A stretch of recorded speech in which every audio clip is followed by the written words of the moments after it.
Hello, true duelists. It's YGO Strand's Yu-Gi-Oh! Single card history, where I'm going to be talking about some of the cards that have impacted Yu-Gi-Oh! Throughout the years, and some of the other ones that didn't. Today's card, the rank 3 that helped break one or two formats, depending on who you ask, M-X-Saber Invoker. Invoker was first released in Order of Chaos in 2012 as a secret rare, with 2 reprints to date as I make this video. The first would come 5 years after its initial printing in 2017, with Duelist Saga giving us an ultra rare print. And again in 2017, another secret rare printing would come in Battles of Legend, Light's Revenge. For time on the ban list, the card was free and at 3 for just shy of 6 years, before the September 2018 ban list, where it got the full-on ban hammer. And as of this video, it's been there ever since. Although if the OCG is anything to go by, that may change soon enough. A rank 3 Earth Attribute Warrior type Xyz monster with 1600 attack and 500 defense. The materials to summon are any 2 level 3 monsters, and its effect reads: once per turn, you can detach 1 material from this card. Special summon 1 level 4 Earth, Warrior, or Beast Warrior from your deck in defense position, but destroy it during the end phase. I think it's worth mentioning that at no point in the history of the game has its destruction at the end phase ever come up. That's not really important, but I feel the need to say it anyways. For as wide as a list of monsters as it is, level 4 Earth Warriors and Beast Warriors is a surprisingly limited one in terms of actually useful monsters, and this is reflected in the card's limited usage for the early years of Invoker's release. Competitively speaking, the card shows up first in wind-up decks, as a one of tech of sorts to summon out Wind-Up Warrior for combo lines, after Zenmighty had been banned. It could help make rank 5 plays into Volcasaurus or Tiras, and alternatively it could be used with Wind-Up Shark in hand to make easy access to an Abyss Dweller. And thanks to both Warrior and Shark's ability to manipulate their levels, either play was available enough at any given time. It was hardly the most mind-blowing play that the deck had made, but when you lose the party boat, the follow-up is never really going to be quite as good, is it? Following this, the next deck to play it with success was Madolche, and this would really be the home of the card up until about 2017, when this card truly became infamous. Between the level 3 cat being able to summon a copy of Hootcake from your hand, or just summoning an Angeli to tribute and then summon Hootcake from the deck, and then using Hootcake to summon out the cat, making rank 3 plays was not an especially hard thing for Madolche to do. As such, it was very easy to go into the line to summon out Invoker, and the target for Invoker to summon out was always Madolche Masengelato, who itself could search a Madolche spell or trap on special summon only, and only if you controlled a face-up beast-type Madolche monster at that. Because of this, the Invoker line wasn't always the play to make, and the card was in contention with Leviair for the rank 3 to summon, but it wasn't uncommon to have the means to make Invoker while keeping out a copy of Hootcake or the cat. Regardless, free access to Masengelato meant you could get a search most of the time,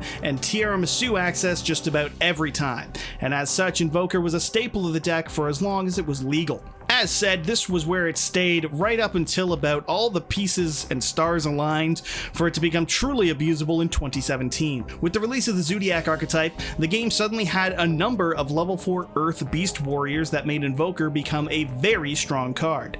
Because every Zoodiac could be used as one material to summon out any Zoodiac Xyz, and because that included Zoodiac Broadbull, it meant that functionally any Zoodiac monster could get you any Zoodiac monster. This was made worse, for lack of a better term, by the fact that Speedroid Terratop was already a known free way to get a rank 3 on board, used previously in the likes of PK Fire.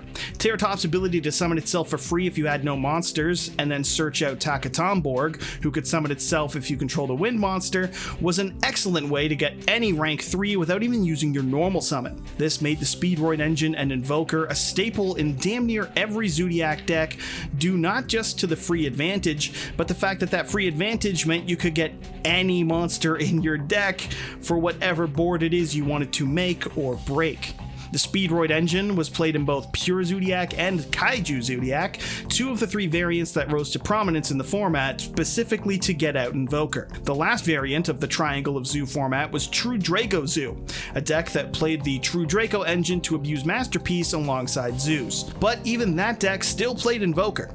Just instead of using the Speedroid engine, this build opted to play Bow Baboon instead, a level 3 monster that if destroyed could summon 2 copies of itself from your deck, and since Dragonic Diagram, the True Draco field spell, was able to destroy a card in your hand to get its own search, this meant that this deck also had access to a rank 3 play without having to use its normal summon. This stayed true for Zoodiac decks up until Invoker's banning, with any and every variant playing some form of 3 engine just to get out a copy of Invoker for free to abuse the zoos themselves. But before Invoker would be banned, it would see play in one more deck. Goki came to the scene in 2018 with a series of monsters that all could search a Goki card if they were sent from the field to the graveyard. A powerful effect for a deck to have, but it lacked a good Link monster to climb with. This would change with the release of Isolde, a powerful Link 2 warrior that would further help make Link climbing easy thanks to its ability to summon a warrior from the deck. And with a Link 2 to make meaningful plays with, Invoker quickly found a home in Goki builds as well. From one-apiece engines of 1 Terratop and 1 Takatomborg to playing Junk Forward and even Marauding Captain.